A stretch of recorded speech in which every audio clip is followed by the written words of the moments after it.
Hey guys, what's up? Welcome back to our YouTube channel. In today's video, we will learn on how to save a route on Google Maps. It's an easy and simple process. All you gotta do is watch this video till the end without skipping a part. So let's get started. First, open your Google Maps either in your phone or on the web browser. Then search for the place that you want to get to. For example, let's say I want the route to this place. Now tap on Directions. Now choose your starting point. Let's say from here. And here Google has shown us the route. You can also choose how you are traveling, either by walking or by your private vehicle. Now to save the route, tap on Send Direction to your phone.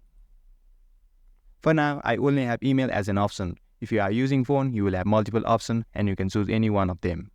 And now the route is sent to you through the email. And you can use this route to get to that place. And guys, that was it. This is how you save the route on Google Maps. I hope you found this video helpful. Give this video a thumbs up if you did and subscribe to our channel TechUp for more contents like this.